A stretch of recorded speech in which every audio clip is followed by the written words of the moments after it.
안녕하세요. 오늘도 주간에서 여러분들을 또 만나게 됩니다. 힘차게 출발하는 복된 하루, 또 은혜가 넘치는 귀한 한 달이 됐으면 좋겠습니다. 오늘 목요일이네요. 한 주간의 강의가 또 마쳐지는 그런 날인데요. 이번 주간은 우리가 신론에 이어서 인재론을 공부하고 있습니다. 우리 인간이라고 하는 존재가 어떤 존재인지, 그 인간의 정체성을 공부하는 데 있어서 가장 중요한 요소가 인간은 타락한 죄인이라는 사실, 죄인 괴수라는 사실을 우리가 공부하고 있습니다. 자, 그런 가운데 오늘 목요일 마지막 강의 어떤 내용인지 한번 같이 살펴볼까요? 6번째 주제인데요. 죄 문제를 해결할 수 있는 방법은 없을까? 달리 말하면 죄인에게도 희망이 있는가 하는 겁니다. 죄로 인해서 비참해진 존재, 죄로 인해서 철저하게 무너지고 전락된 존재, 죄로 인해 가지고 죽음을 피할 수 없고 심판대 앞에 서야 되는 그 존재, 그런 우리 인생에 있어서 과연 희망이 있는가? 죄 문제를 해결할 수 있는 다른 방법이 있는가 하는 것입니다. 첫 번째죠. 죄악의 바다 한가운데 빠져서 허우적거리는 인생에겐 메시아가 필요하다 하는 것입니다. 그래요. 죄 때문에 여러분 타락하고 죄 때문에 전락되고 죄 때문에 비참해진 우리 인생이 스스로의 힘으로는 헤어나올 방법이 없어요. 하나의 예를 든다면 이 죄악의 우리의 삶의 환경들을 죄악의 바다라고 묘사를 한번 해봅시다. 죄인된 인간들이 처한 상황은 죄악의 넓은 바다 한가운데 빠져서 끝없이 허우적거리는 것과 같습니다. 여러분, 그 드넓은 바다 한가운데서 빠져나와야 하겠는데 그 죄악의 바다는 너무 넓어서 인간 스스로의 힘으로는 도무지 헤엄쳐 나올 방법이 없습니다.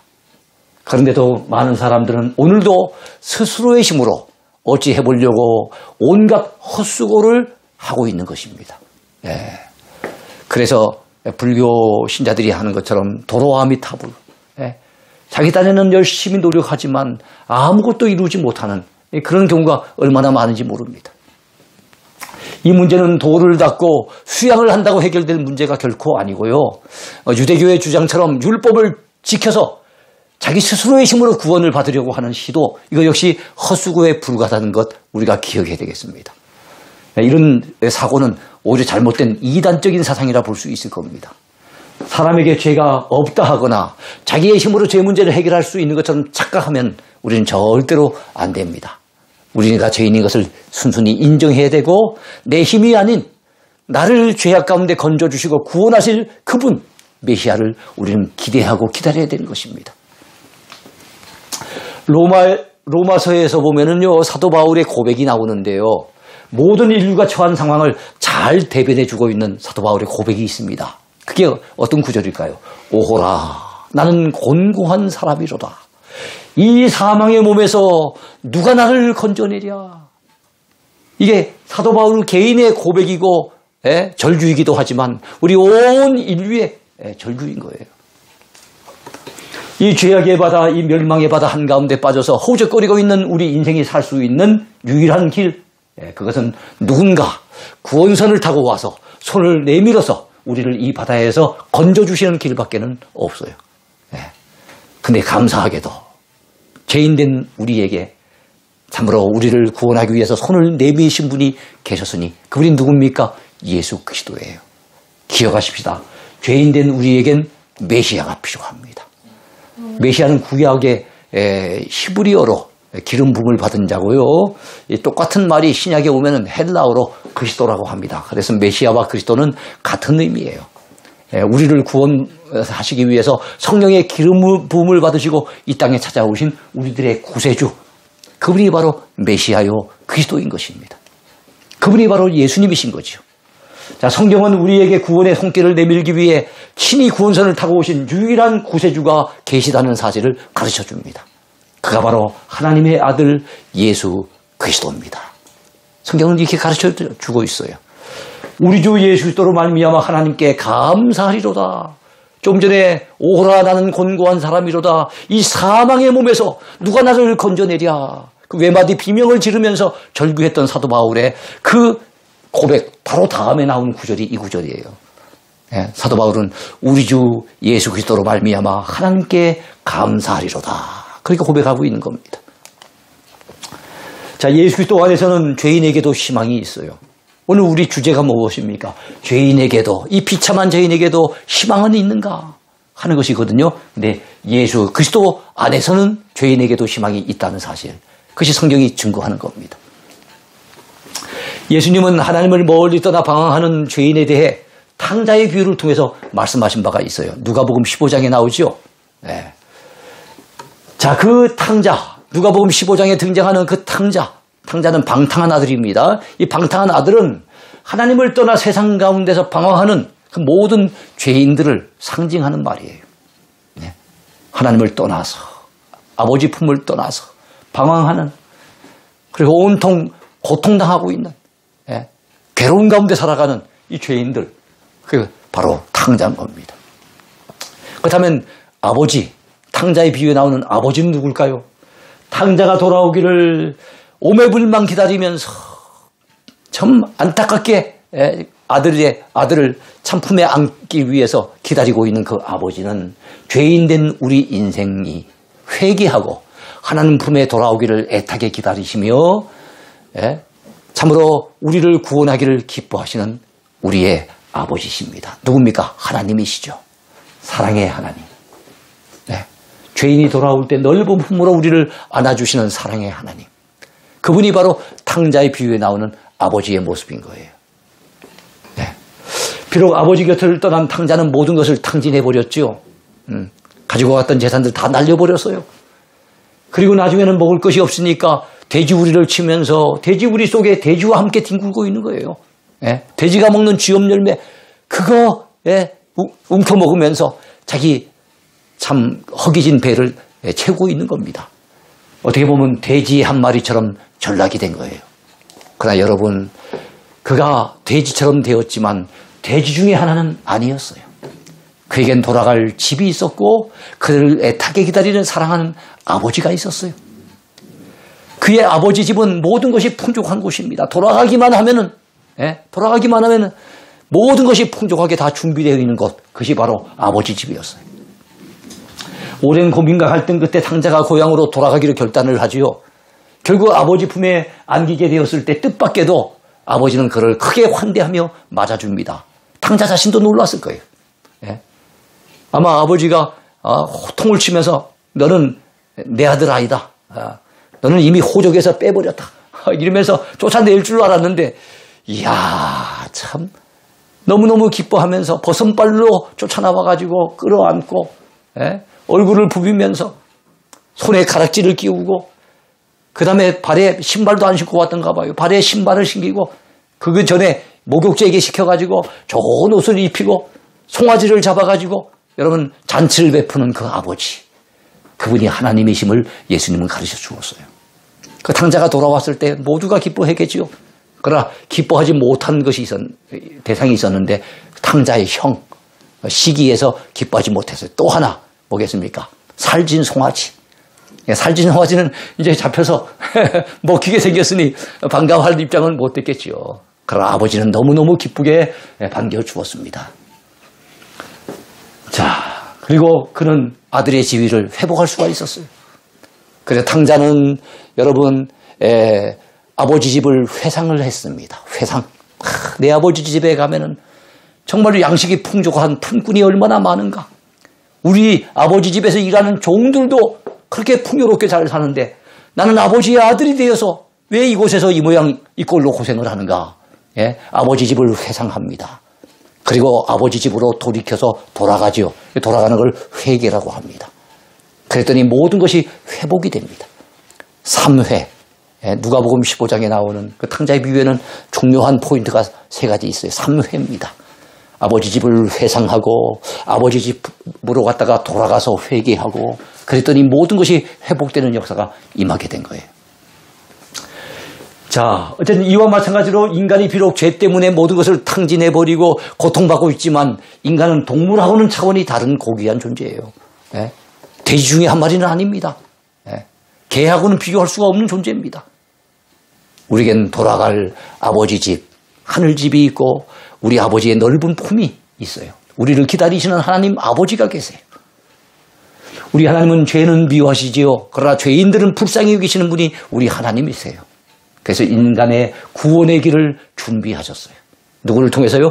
예수 그리스도를 통해서지요. 누구든지 진실로 회개하여 하나님 아버지 품으로 돌아가기만 한다면 우리 하나님은 반갑게 죄인을 맞아주실 것입니다. 그래서 누가복음 15장에 나오는 이 탕자의 비유는 참 수없이 많이 설교를 듣고 수없이 많이 성경을 읽지만은 들을 때마다 읽을 때마다 또 마음에 와닿는 참 큰 은혜가 되어지는 그런 가르침이에요. 우리 하나님 아버지는 죄인들을 위해 구주 예수 그리스도를 예비하셨습니다. 예수 그리스도 안에서 죄의 사함과 함께 영원한 생명과 그리고 풍성한 축복을 약속해 주셨어요. 예수 그리스도 안에 생명이 있습니다. 그냥 생명이 아닙니다. Eternal life, 영원한 생명입니다. 그리고 풍성한 축복이 약속되어 있습니다. 하나님께서는 예수 그리스도에게 우리의 죄를 다 담당하도록 하셨습니다. 예수 그리스도께서는 우리의 죄를 짊어지시고 십자가 위에서 죽어주셨지요. 우리의 죄를 다 대신 짊어지신 겁니다. 우리가 당해야 될 저주까지 다 짊어지셨다고 갈라디아서 3장 13절에 말씀하고 있습니다.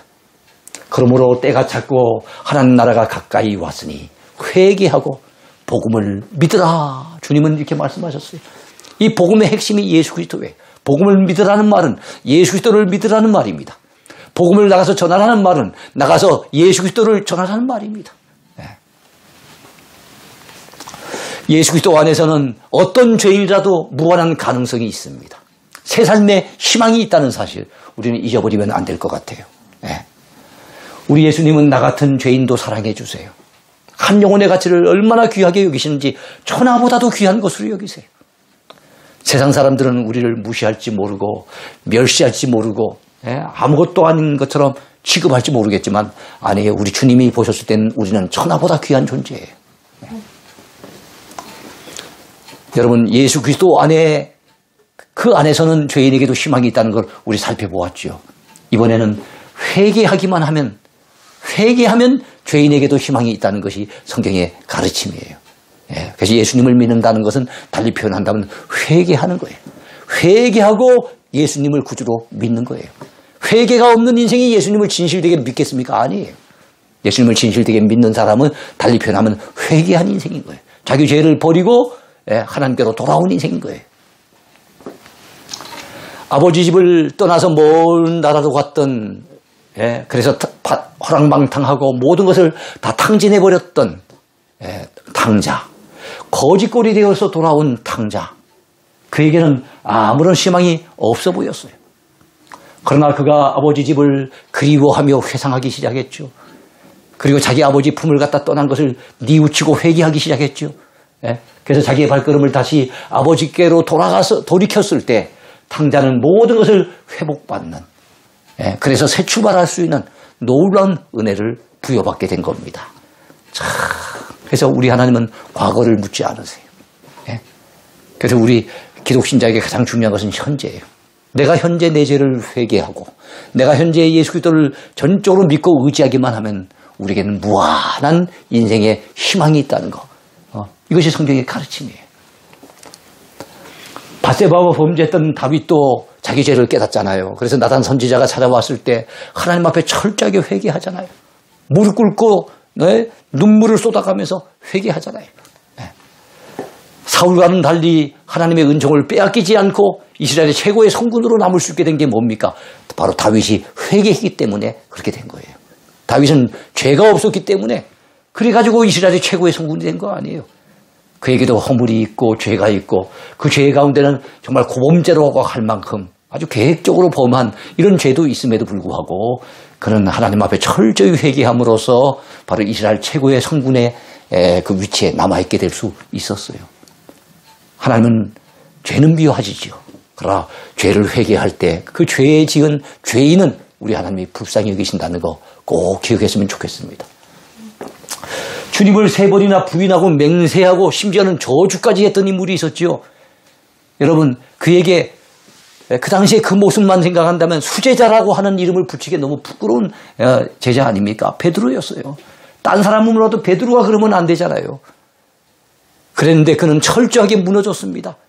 한때는 막 큰 소리치고 장담했잖아요. 내가 죽기까지 주님을 따라가겠다고 그래 했지만 그의 호언장담은 정말로 여종 한 사람 앞에서도 무너져 내리는 연약함으로 끝이 났어요. 그러니까 주님을 철저하게 부인했던, 3번이나 부인했던 베드로였지만 자기의 죄를 눈물로 회개하고 돌이킴으로써 우리가 아는 바대로 성령의 충만함을 받아 하루에 수천 명씩을 갖다가 주님께로 돌이키는 그런 위대한 사도로 여러분 쓰임을 받게 됐던 것 우리는 압니다. 회개하는 자에겐 희망이 있는 거예요. 회개하는 자는 새 출발할 수 있는 거예요. 네. 사도 바울 역시 그가 사울이었던 시절을 생각해 봅시다. 그의 인생의 절반은 날려버렸어요. 그의 인생의 전반부는 여러분 아무 득점도 하지 못하는 0점 인생이 아니었어요. 오히려 자살골을 많이 먹었던 그야말로 경기를 친다면 철저하게 지고 있었던 마이너스 인생이 바로 사울의 인생이었어요. 그런데 예수님을 만난 이후에 그의 남은 반평생, 남들은 일평생을 가지고 승부했지만 그는 반평생을 가지고 승부해도 우리 기독교 역사상 가장 위대한 발자취를 남기는 그런 사도로 남게 됐어요. 사울이 회개하여 변화되어 바울이 됐더니 이런 놀라운 역사가 일어나게 된 거예요. 네? 그는 그의 고백처럼 지나간 어리석은 삶이 참 죄인 괴수의 삶이었다고 그렇게 생각했지만 나된 것은 하나님의 은혜로라. 나 같은 죄인 괴수가 하나님 앞에 사도로 쓰임받게 된 거, 이렇게 많은 교회를 세우고 이렇게 많은 성경을 기록하고 하나님 앞에 멋지게 쓰임받을 수 있었던 것은 철저하게 하나님의 은혜였다고 그는 그렇게 고백하잖아요. 그래요. 하나님의 은혜의 손길이 개입하면 어떤 죄인에게도 희망이 있다는 것 우리는 알아야 됩니다. 그가 다메섹 도상에서 주님을 만나잖아요. 그리고 회개한 이후에는 초대교회의 위대한 전도자로 남게 되고 위대한 선교사로 쓰임받을 수 있게 된 것 우리는 너무나도 잘 알고 있습니다. 이처럼 회개하는 자에게 여러분 희망이 있어요. 소망이 있습니다. 네. 어떤 죄인이라 할지라도 회개하고 돌이키기만 한다면 여러분 자비로우신 우리 하나님께서는 지난날의 모든 죄를 다 사해 주실 것을 우린 믿어야 합니다. 이게 성경의 가르침이에요. 그리고 새로운 삶의 길을 우리 하나님이 열어주십니다. 우리 하나님 아버지는 얼마나 자비로우신 분인지요. 너무너무 감사하지요. 그런데 여기서 우리가 알아야 할 것이 있습니다. 회개하려고 한다면 자기 자신의 죄, 나는 죄인이라는 사실을 먼저 발견하는 깨달음이 있어야 된다는 거예요. 내가 죄인인 것도 깨닫지 못하고 내가 얼마나 하나님 앞에 죄인 괴수로 살아왔는지 자기 죄에 대해서 발견도 하지 못하고 인정도 하지 못하는 자가 어떻게 회개에 이를 수 있겠습니까? 그건 불가능한 거예요. 회개하기 이전에 나는 별 수 없는 죄인이구나. 나는 죄인 괴수로구나. 이거에 대한 깨달음, 철저한 이에 대한 발견이 우리에게 필요한 겁니다. 회개의 3요소가 있어요. 첫 번째 요소는 지성적인 요소입니다. 자기의 죄를 발견하는 거예요. 내가 죄인인 것을 아는 거예요. 나는 이렇게 하나님 앞에 지은 죄가 많구나. 하나님 어쩌면 좋아요. 하나님 앞에 지은 죄가 정말로 말로 다 표현할 수 없을 만큼 많습니다. 다윗의 고백처럼 머리털보다도 더 많습니다. 자기의 죄를 갖다가 깨달아 아는 지적인 요소가 회개의 첫 번째 요소입니다. 회개의 두 번째 요소가 있죠. 감정적인 요소입니다. 자기 죄를 철저히 발견한 사람이라면 하나님 앞에 정말 너무나도 엄청난 죄를 지어온 자기인 것을 깨달은 인생이라고 한다면 여러분 하나님 앞에 철저하게 눈물로 회개하는 그런 과정이 필요해요. 감정적인 측면에서 자기 죄를 생각했더니 내가 이것밖에 안 됐었는가? 내가 하나님 앞에 이런 모습으로 살아왔었는가? 가슴을 치면서 하나님 이것밖에 안 되는 저를 용서해 주세요. 하나님 이렇게 하나님 앞에 범죄하고 타락하고 정말로 하나님 앞에 쓰레기같이 살아왔던 제 모습을 우리 하나님 용서해 달라고 가슴을 치며 눈물로 회개하는 모습이 필요하지 않겠습니까? 정말로 내가 죄인인 걸 깨달았다면 감정적인 요소가 따라야 되는 거예요.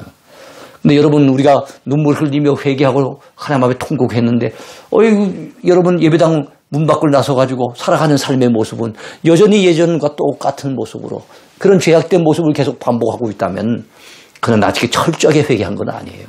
회개의 세 번째 요소가 필요합니다. 그것은 바로 의지적인 요소예요.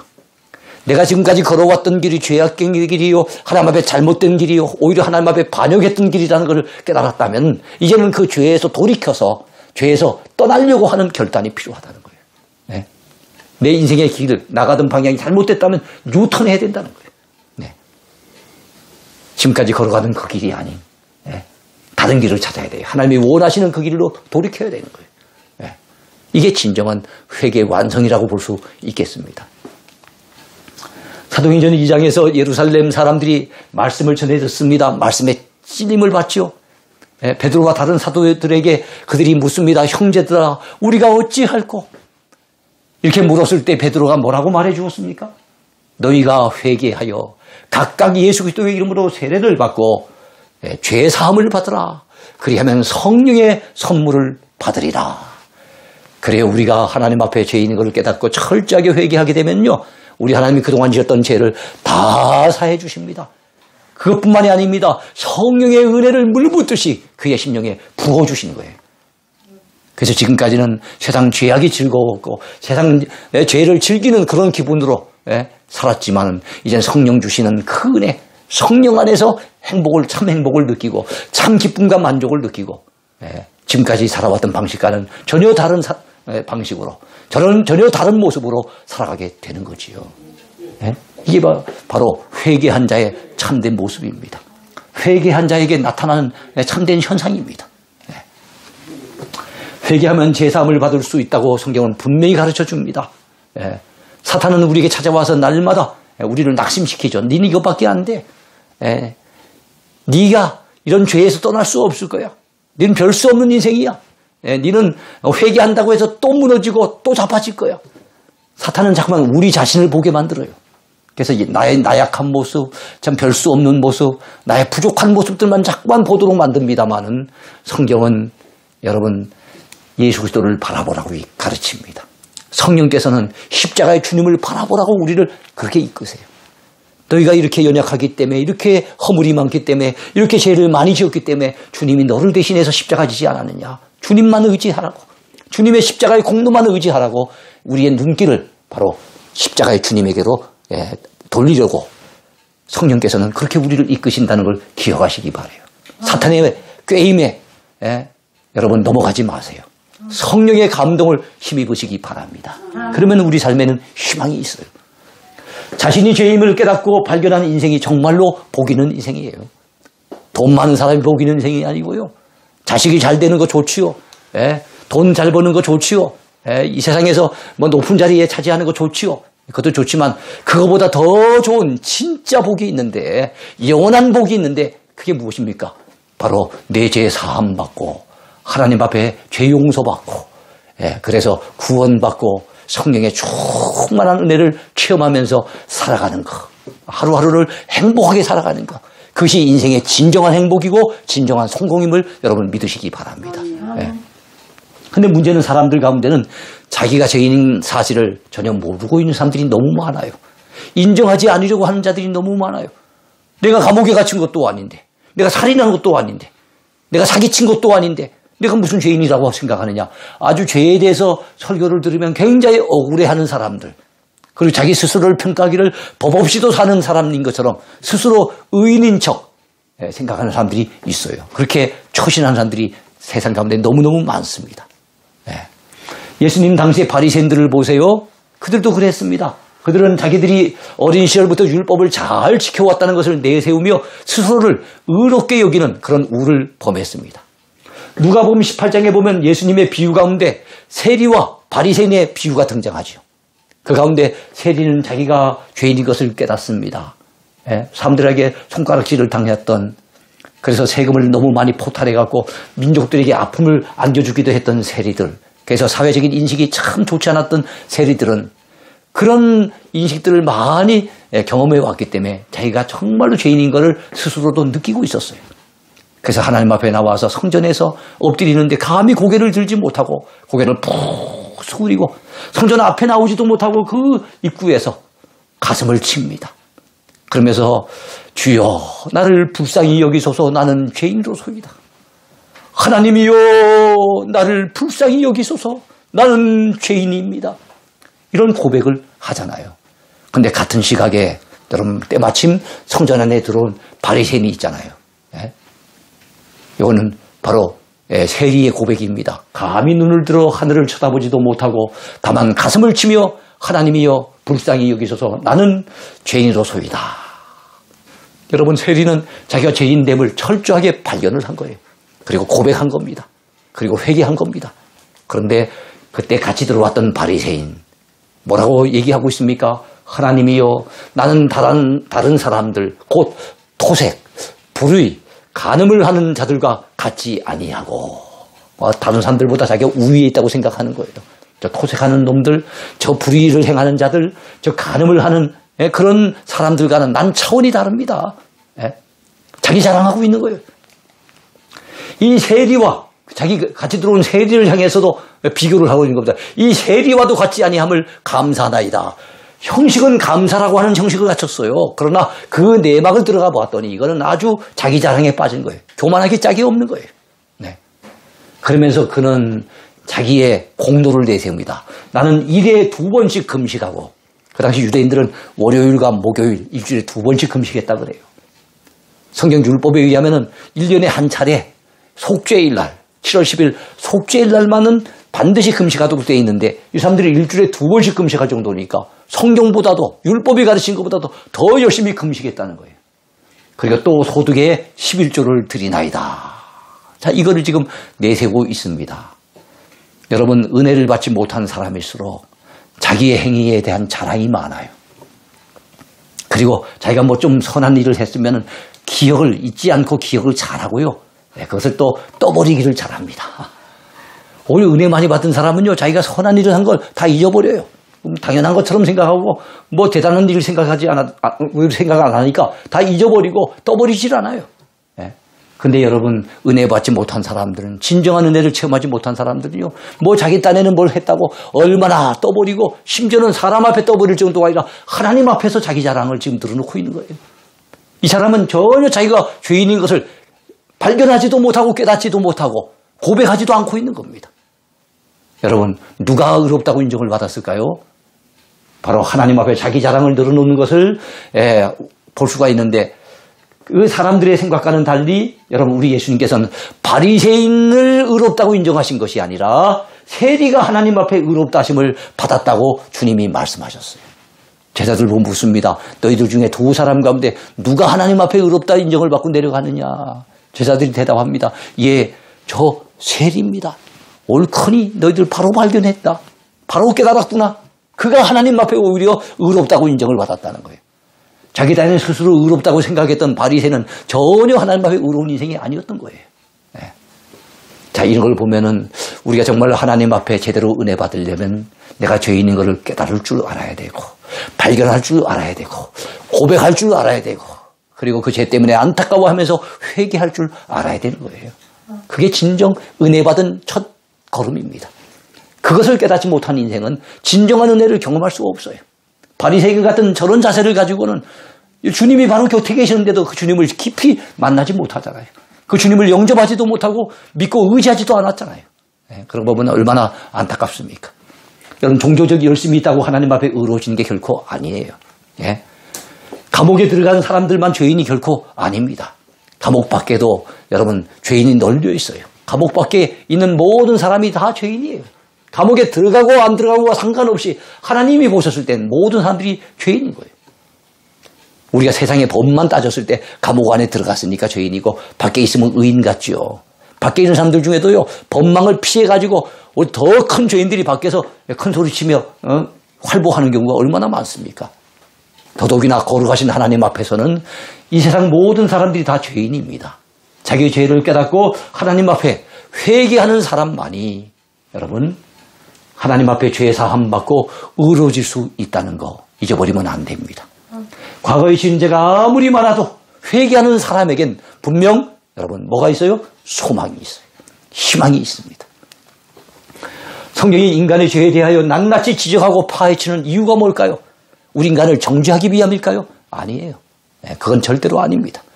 우리에게 죄인된 자신의 실상을 여러분 제대로 깨우쳐주기 위해서 환자가 자기가 병든 것을 알아야만 의사한테 나올 것이고 그래야만 자기 병 치유될 거 아닙니까? 치유받을 수 있을 거 아니에요. 그런데 자기가 병든 사실을 모르고 인정하지도 않으려고 하는 사람에게는 그 병에 대한 치료는 이건 요원한 겁니다. 이건 이루어질 수 없는 거예요. 사람은 자신이 죄로 인해 깊이 병든 존재라는 사실을 깨달아야 해요. 네. 그래서 주님도 말씀하셨어요. 네. 병든 자에게라야만 의원이 쓸 데 있고, 네. 스스로 건강하다고 생각하는 사람은 의원이 쓸 데 없는 거예요. 내가 병든 존재라는 것을 알아야만 내 영혼의 의사 되시는 분, 내 영혼의 의원 되시는 예수님 앞으로 우리는 나오게 되고, 그래서 주님 앞에 우리 죄를 해결받고 씻음받고 용서받고 해결받을 수가 있는 겁니다. 네. 여러분, 코로나 바이러스에 감염된 사람이 있다고 합시다. 자신이 감염되었다는 사실을 인정해야 되잖아요. 그리고 병원에 찾아가야 되잖아요. 그래야만 비로소 무엇이 가능해지는 겁니까? 치료받을 수 있잖아요. 네.